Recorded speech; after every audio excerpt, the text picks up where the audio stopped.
nire-ready ko yung mga ano, yung mga pinamili ko ng mga chocolates. Um, bali ano, um, nung nag-send ako ng ano ng box sa ano sa Pilipinas, hindi ako masyado nakapaglagay ng mga ano, mga chocolates kasi ah, normally yung mga ano, yung mga nagpo-promo ng mga ano, ng mga chocolates, mga ano, short expiry. Parang ilang buwan na lang. Kaya hindi ako masyado nakapaglagay. Parang konti lang yung ano na nabili ko.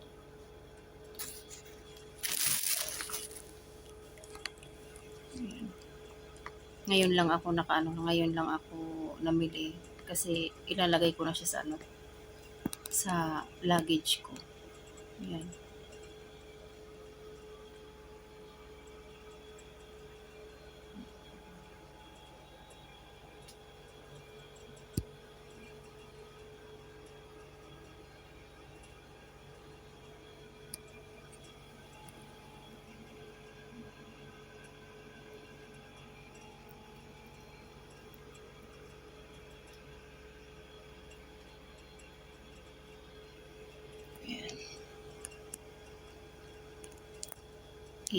Ano ko pa, iaayos ko pa siya sa ano, sa luggage. Buti na lang yung luggage ko is nagkaroon ng ano ng changes kasi sa bali ano naging 40 kg siya. Ito, hindi ko alam kung ano yung laman nito. Binigay lang sa akin ng ano ng friend ko. Baka ialis ko na lang siya sa ano, sa box kasi bulky siya.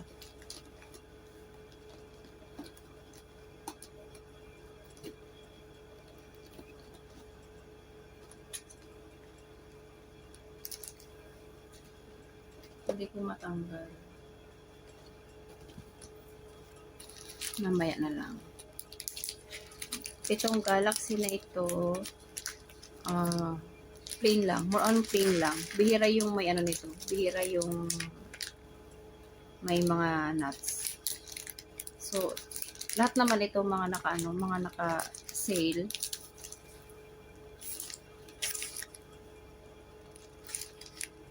Kailan ng ano nito? Sa ano pa? Sa October 10 pa. Tatlong piraso yung ano niya, yung pack niya. Dalawa yung binili ko.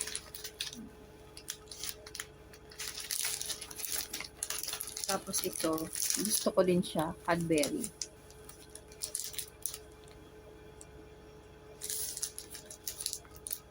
Masarap siya kasi may nuts, hazelnuts.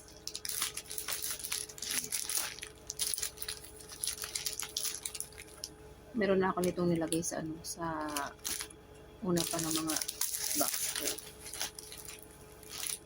Ayan. Ito yung siguro ganyan ko na lang siya.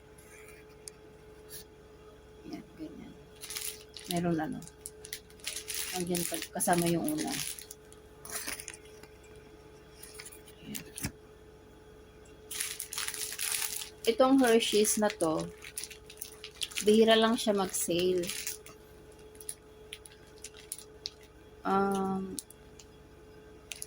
Paano nga yung bili ko nito? Parang nasa 1 dinar something sa pera natin sa peso is nasa 100 plus ang isang ganon. Bali 4 pieces siya. Nagbawas ako ng ano, binuksan ko yung ano, isa.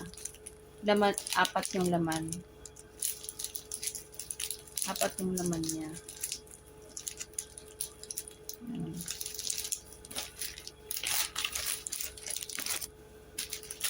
Tapos Toblerone. Ay, nako. Natulaw.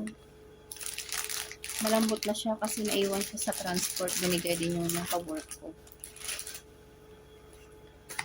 Ito, meron ako na-discover na ano, na wafer chocolates. Para siyang ano, KitKat. Hindi ko alam kung iaalis ko sa ano, aalisin ko sa mga box to kasi ano nga siya, bulky. Ayan.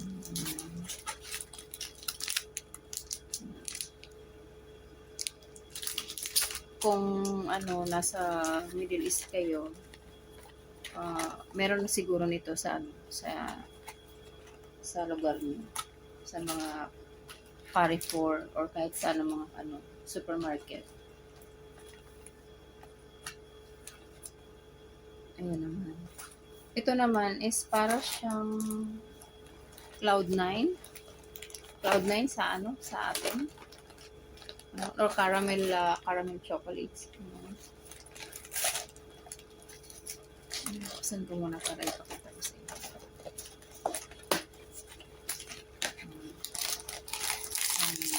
Ganyan. Ice cream.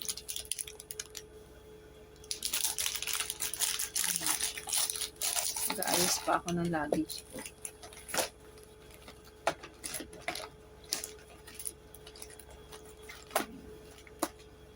Tapos ito, ang ano talaga, ang sneakers is ano talaga siya, mahal na.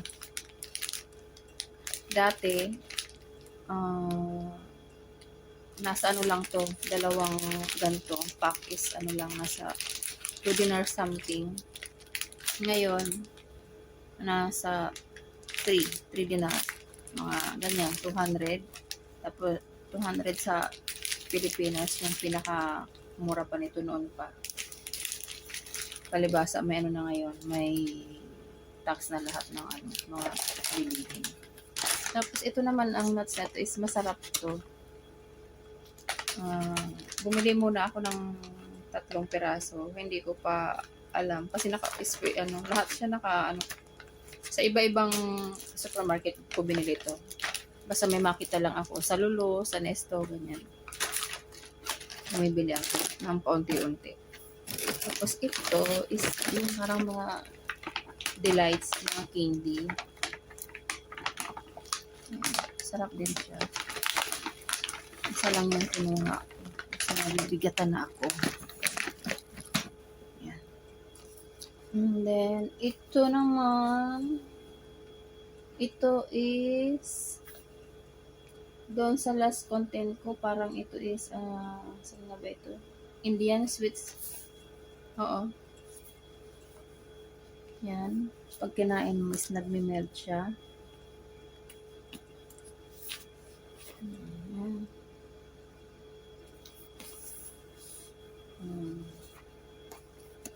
Bumili ako nito ng ano, ng 4 ata or 3. So,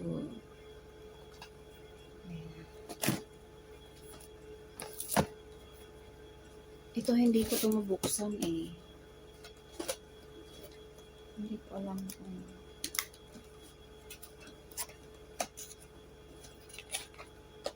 kung anong klase yung laman nito.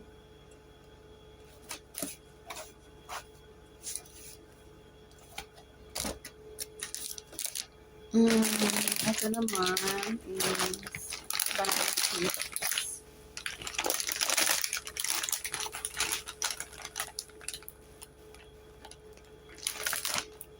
Galing naman sa made in India naman.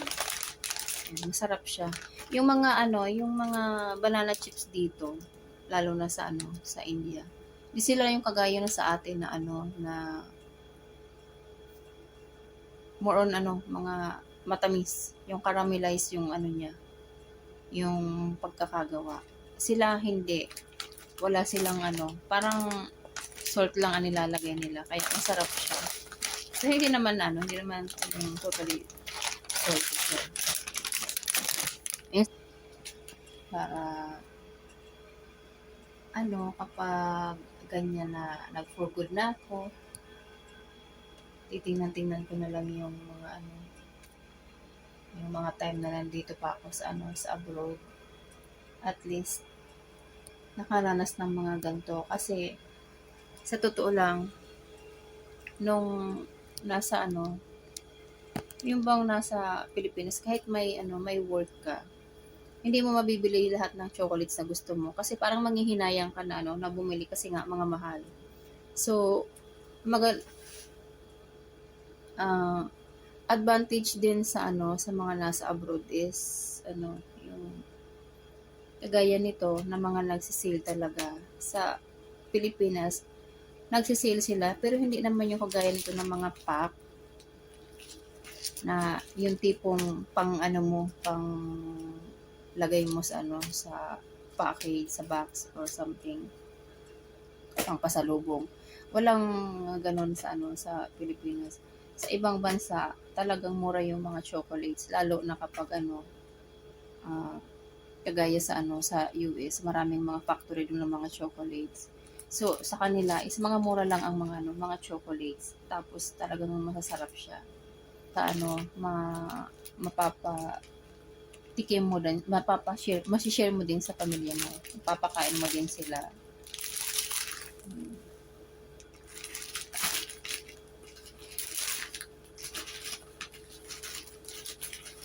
Lumambot yung ano, yung Toblerone kasi mainit. Iniwan ko lang sa ano, sa bigay kasi ito ng ano, yung iba dito is bigay ng mga ka-work ko. So, naiwan ko dun sa transport, mainit, kaya nag-melt siya. Titigas na lang din yan. Ayun, natutuwa lang ako kasi parang ang sarap niya tingnan, yung mga ano, mga chocolates na to. Ayan.